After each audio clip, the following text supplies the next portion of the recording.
Stephen and Caleb here, and we're back with another FSB Weekly Roundup. This week we're going to go through all the Premier League results from last weekend, and then we're going to jump right into the Champions League results from midweek, and then finish as always with Caleb's pack challenge, see if he has done enough this week to deserve it. So we'll jump straight into it, and we'll start with Nottingham Forest versus Chelsea. 3-0 to Chelsea. Chelsea absolutely dominated them, at the City Ground. 3-0, could have been more. For me, the story here isn't just about football. It's what happening behind the scenes at Nottingham Forest. You've got an owner seems to forget that his role is within the club. It's where his role ends. And I just think about things. I always go back to whenever he confronted Nuno on the pitch last year. That's just not on. The pitch is the manager's office. The owners shouldn't be stepping in that space unless to come on to celebrate or whatever. But to confront a man on the pitch that's overachieving with your club, it's just, he's a bit of a maniac, that owner, to me. Nuno, this is all mine. This is all me. This is all my own words. For me, what Nuno Espirito Santo was doing for Forest, he was breathing a new lease of life into that club that they hadn't had in years. He was overachieving with that team. It's not as if the owner went and spent like 250,000 on players or whatever for him. The year before they did, of course, they bought a lot of players, but Nuno come in and steadied the ship for them and started to get them ticking. And I just think the owner made it about himself. Instead of backing Nuno, he just went against everything. And honestly, if Forest go down, it'll be karma to the owner, in my opinion. And every owner of every football club should take a note of this, because once you cross that line, that just puts poison straight across that whole chain comes kinked. Then you've got some players that'll be friendly with the owner and they'll try and undermine the manager. You need the whole thing in sync for it to work. You can't have any undermining here. So yeah, that wraps up Forest. I wanted to get that off my chest because I just think it's absolutely disgusting what the owner done on Nuno, and I think now he's getting a wee bit of karma for that. He had a manager that was overachieving, couldn't wait to get rid of him. Well, hell, rub it up you. So now we'll jump into City. Erling Haaland pops up again, super striker. An old-fashioned chip into the box and a header. Clinical, receives a beautiful assist. And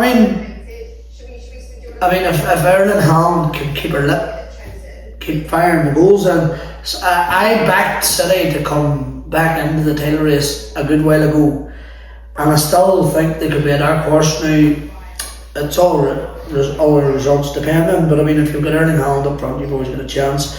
Burnley 2, Leeds 0. That's a big win for Burnley. Leeds toothless. Palace 3, Bournemouth 3. This game here features two of the most best value for money sides, best managed sides, best coach sides, and budget players. What's Man United scouts doing? Where the heck did Semenyo come out of?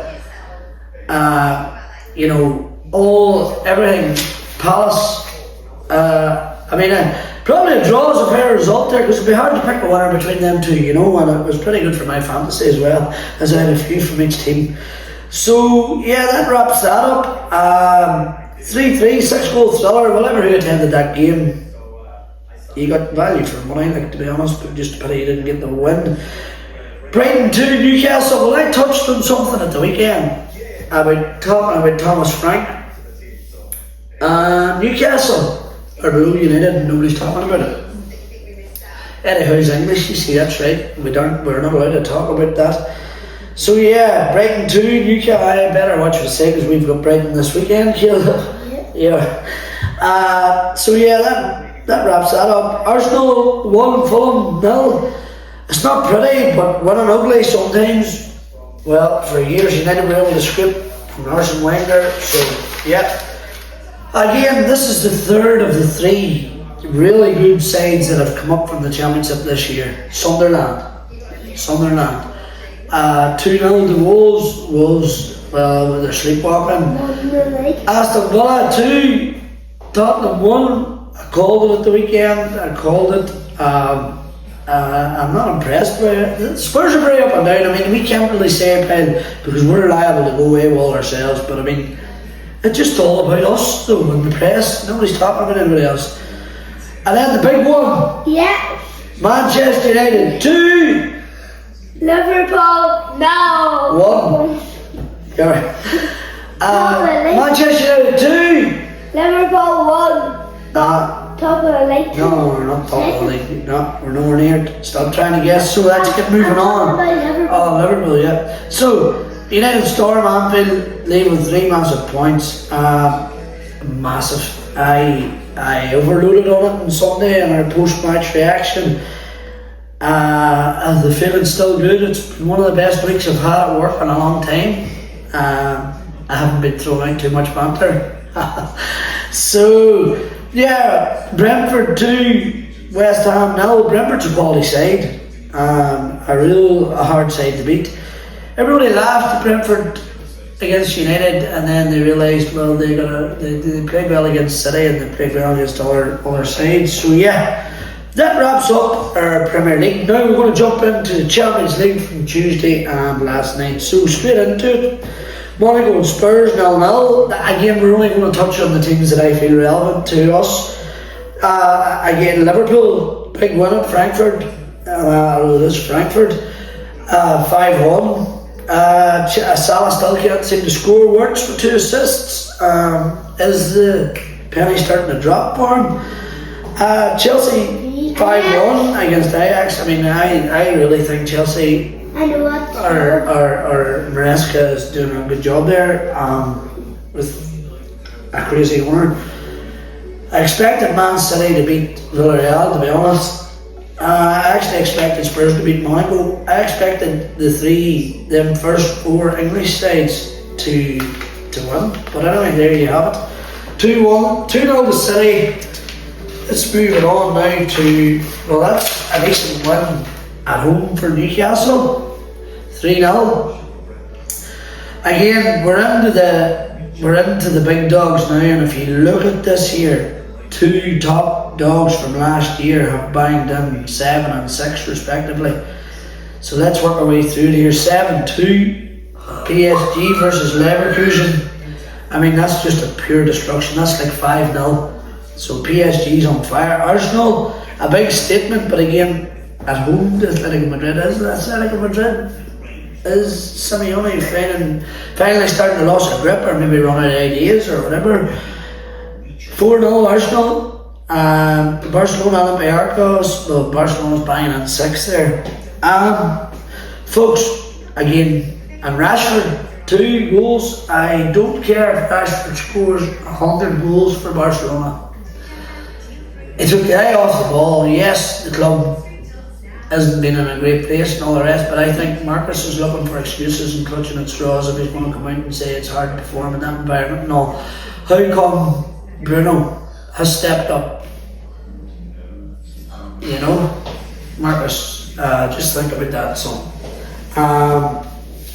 So yeah, that wraps up our Champions League, Premier League. So now we're going to jump into the moment of truth.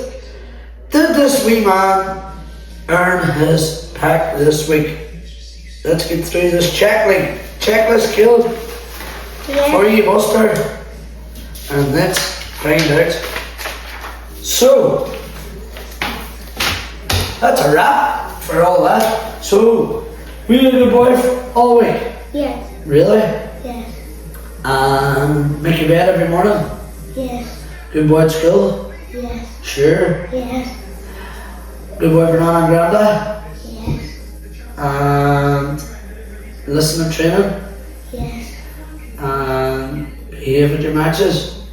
Yes. He scored another goal on Saturday as well. It's just a pity we had their first defeat of the season on Saturday, but they played well. We didn't need a bit. sometimes you need, not a beating, but sometimes you need to lose and you have to learn to lose. And they're only. Yes, that's what I said. Yep. At the house. Alright, so yeah, I think that about covers it all. So there you go. That's a really good boy all week. Let's get them open and see what we have. Let's get through it. Are you excited? Yeah. Last week's pack was mad. Yeah, Come on, there's so many lines, yeah. So turn them around and hand them up to daddy one at a time. You keep them like that and give them up to daddy. So we've got Pooh Torres. Pooh Torres. Aston Villa, Pau, or whatever, I don't know, kill. Matata, or whatever, right? Matata, the striker for Crystal Palace. Ooh, we've got Christian Romero.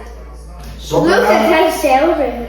We have Moise Caicedo, good card. Oh, you've got attackers. Ismail Sarr, good card. Oh, there's the thing we make, but it's a no. And you've got a Jimmy Carragher icon. We're not Liverpool fans, but I mean that's to get an icon. That's pretty. Well, I wouldn't class Jimmy Carragher as an icon to be honest, but yeah. Beast Mode Enzo. We've got Pedro Neto. New team. And we've got Bogle, Jaden Bogle, Leeds. Joby Bellingham, yep, that's Jude Bellingham's younger brother, something like that. Yeah. So, folks, that's our wrap for weekly roundup this week. Thanks for watching. Remember to stay tuned now over the weekend, the coming days, for our pre-match ritual and our post-match reactions. Folks, that's all for now. Again, thanks for watching. Stay safe. And keep on balling.